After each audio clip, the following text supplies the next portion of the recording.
Creo que muchos aficionados están haciendo la pregunta equivocada sobre México contra Corea del Sur. La mayoría quiere saber quién va a ganar, pero ese no es el verdadero problema. De hecho, es posible que el resultado menos preocupante para México no sea una derrota y que el resultado más peligroso sea una victoria. Suena contradictorio, porque estamos acostumbrados a medir todo con el marcador. Ganaste, avanzas. Perdiste, te preocupas. Así de simple. O no, porque cuando una selección tiene problemas que aparecen una y otra vez en partidos importantes, ganar no siempre significa que esos problemas desaparecieron. A veces significa que nadie quiso verlos. Y eso convierte este partido contra Corea del Sur en algo mucho más importante de lo que parece. Porque la pregunta no es quién ganará. La pregunta es si este partido mostrará una versión diferente de México, o exactamente la misma que hemos visto tantas veces. Y ahí es donde todo se vuelve interesante. Capítulo 1. El error de juzgar todo por el marcador. Hay una costumbre que existe en prácticamente todas las aficiones: reducir un partido a una sola cosa, el resultado. Si ganas, jugaste bien. Si pierdes, jugaste mal. Pero el fútbol rara vez es tan simple, porque dos equipos pueden salir del mismo partido con sensaciones completamente distintas. Imagina este escenario: un equipo gana 2-1.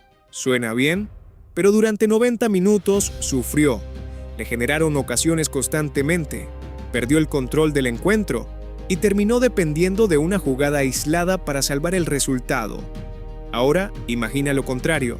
Un equipo empata, pero domina, controla, genera peligro y deja la sensación de estar más cerca del triunfo que de la derrota. ¿Cuál jugó mejor? Y aquí aparece la primera contradicción. Muchas veces el marcador cuenta lo que pasó, pero no siempre explica por qué pasó.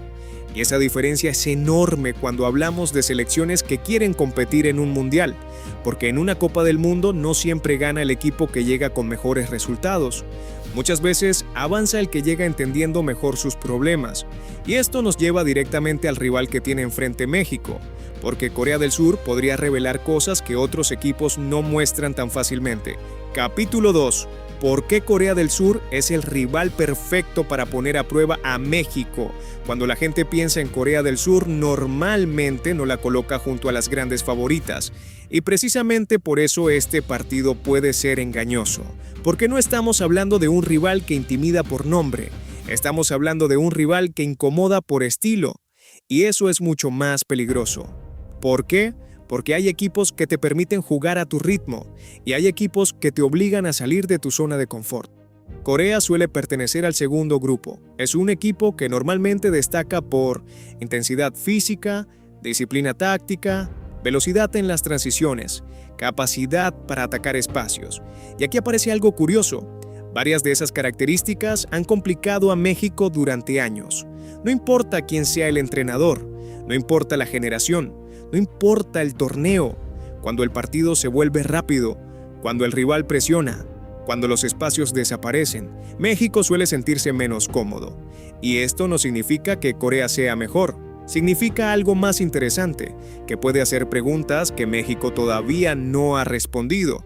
Y si esas preguntas vuelven a aparecer durante el partido, la victoria podría empezar a verse de una manera muy distinta. Capítulo 3. El escenario donde México gana. Pero las dudas crecen. Ahora imaginemos algo. México gana. El marcador termina siendo favorable. La afición celebra.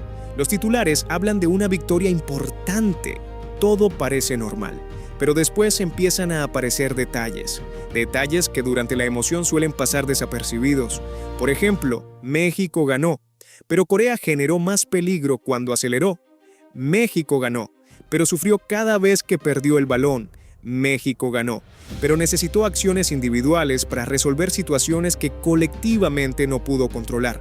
Y entonces surge una pregunta incómoda. ¿La victoria confirmó que México está creciendo? ¿O simplemente evitó que se hablara de los problemas? Porque son cosas muy distintas. Y aquí está el verdadero riesgo. Una derrota normalmente obliga a revisar errores. Una victoria muchas veces los esconde, y cuanto más importante parece el resultado, más fácil es ignorar las señales de advertencia. Pero lo realmente preocupante no sería lo que ocurra durante esos 90 minutos. Lo preocupante sería lo que ocurra después, ¿Por qué una mala lectura de un partido puede perseguir a una selección durante todo un torneo?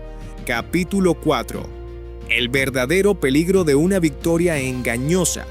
Supongamos que México gana, y supongamos también que varios de los problemas que aparecieron durante el encuentro quedan en segundo plano por culpa del resultado. ¿Qué ocurre entonces? Ocurre algo que en el fútbol pasa constantemente. Se confunde una solución temporal con una mejora real. Y son cosas completamente distintas, porque una selección puede ganar un partido, pero eso no significa que haya corregido sus defectos. Puede simplemente haber sobrevivido a ellos, y esa diferencia se vuelve enorme cuando llega la presión de un mundial, porque los rivales más fuertes no suelen perdonar los errores que otros equipos dejan escapar. Por eso este partido contra Corea del Sur vale más como diagnóstico que como pronóstico. Lo importante no es únicamente saber si México consigue ganar.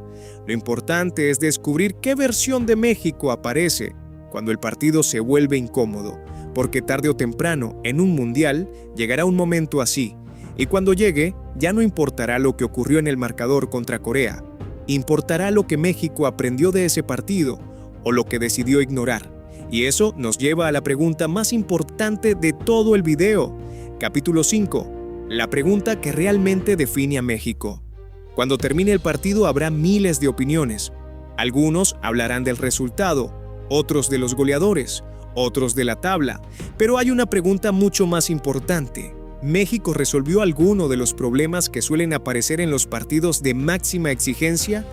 Porque esos son los partidos que terminan definiendo los mundiales. Por ejemplo, ¿qué pasó cuando Corea aceleró el ritmo? ¿México mantuvo el control? ¿O volvió a sufrir cada transición? ¿Qué pasó si el rival logró golpear primero? ¿El equipo reaccionó con personalidad? ¿O apareció la ansiedad? ¿Qué pasó cuando las individualidades dejaron de marcar diferencias? ¿Existió una idea colectiva capaz de sostener al equipo? ¿O todo dependió de momentos aislados?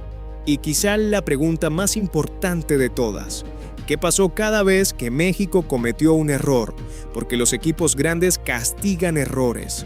Los equipos mundialistas castigan errores. Y las selecciones candidatas castigan prácticamente todos los errores. Si México sigue sufriendo en aspectos como pérdidas comprometedoras, desconcentraciones defensivas, dificultades para defender espacios, problemas cuando el partido cambia de ritmo, entonces el marcador dejará de ser lo más importante, porque esas son precisamente las grietas que suelen aparecer cuando llega la verdadera presión. Y aquí es donde cerramos el círculo.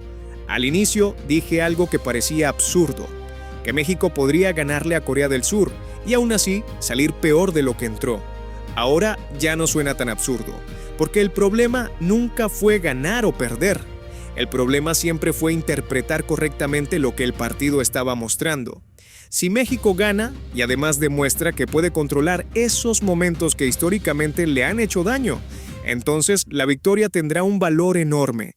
Pero si gana y las mismas dudas siguen ahí, entonces el resultado será solamente una buena noticia superficial, porque al final los partidos importantes no revelan quién tiene más ilusión, revelan quién corrigió sus problemas antes de que fuera demasiado tarde. Y eso es exactamente lo que este partido contra Corea del Sur puede mostrar.